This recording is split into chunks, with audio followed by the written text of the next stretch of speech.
जब इजरायलियों ने मिस्र से बाहर आना था तो जो लास्ट महामारी थी 10वीं, जब फिरौन बार बार सख्त हो जाता था, परमेश्वर कहता था मेरे लोगों को जाने दे।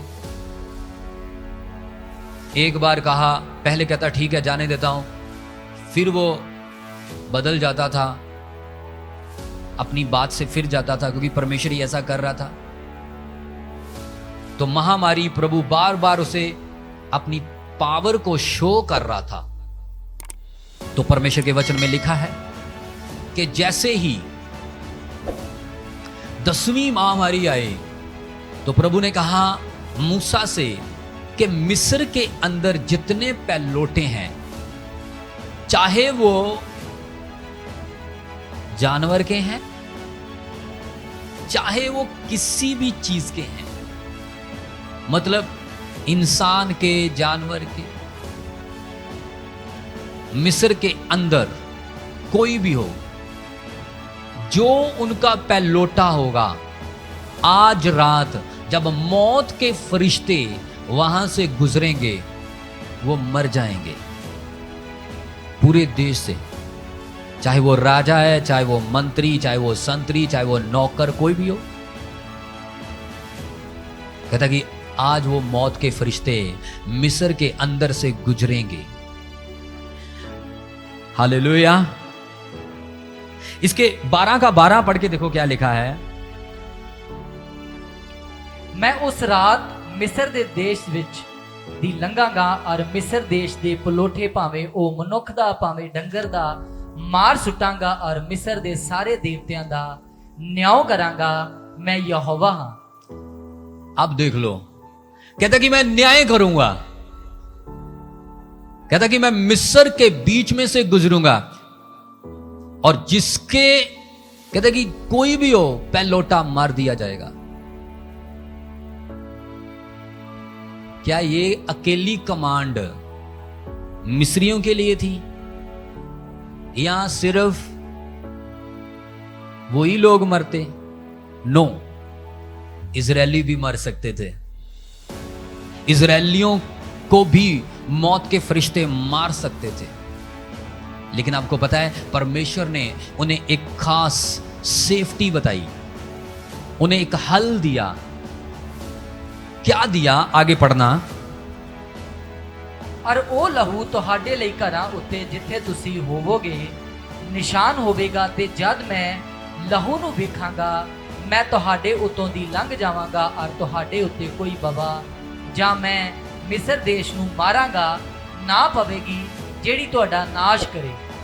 वचन में लिखा है कि प्रभु ने कहा कि तुम क्या करना, तुम जब मैं मिस्र, अब आपको पता है कि जो इजरायली थे वो भी मिस्र के अंदर ही थे। अब मान लो ये इस शहर को मान लो मोगे में परमेश्वर कोई अटैक करने वाला है, तो प्रभु कह रहा है कि जिन लोगों के ऊपर लहू नहीं होगा उनके ऊपर अटैक होगा, और जिनके ऊपर लहू होगा उनके ऊपर कोई अटैक नहीं। तो परमेश्वर ने इंस्ट्रक्शन दी अपने लोगों को, तुम क्या करना, कहता कि तुम मेमने के लहू को लेना और उस लहू को अपने घरों की चगाठों के ऊपर, अपने घरों के बाहर लगा देना। जब मौत के फरिश्ते रात को निकलेंगे तो वो तुम्हारे घरों से किनारा कर जाएंगे, लेकिन जिनके ऊपर लहू नहीं होगा उनके ऊपर वो कहर ढाएंगे। हालेलुया। बात है लहू की। आज भी सेम है। दुनिया इस चीज को नहीं जानती कि एक दिन वो खुदा, एक दिन वो परमेश्वर इस पृथ्वी का न्याय करने आएगा, इस दुनिया का वो न्याय करने आएगा। जैसे वो गया है वापस भी आएगा। लेकिन बात क्या है? बात यह है कि आज जो लोग यीशु मसीह के इस दिन की वैल्यू जानते हैं, इस दिन की कदर करते हैं, उनका तो बाल भी बाका नहीं होगा। हालेलुया। क्योंकि वो फिर से आएगा, और जिसके ऊपर यीशु का लहू नहीं होगा वो नरक में डाल दिया। उसके ऊपर मौत के फरिश्ते, दूसरी मौत आएगी। हालेलुया। इसलिए परमेश्वर का वचन कहता है कि यीशु मसीह का लहू मुझे सब पापों और गुनाहों और बदियों और मौत से मुझे सेव करता है। और इजरायलियों ने क्या किया? प्रभु ने उन्हें बता दिया। इजरायलियों ने मेमना लिया, उसकी कुर्बानी दी, और जब कुर्बानी देकर लहू को लिया और चगाठों के ऊपर निशान बना दिए, अपने अपने घरों के बाहर इजरायलियों ने वो लहू लगा दिया।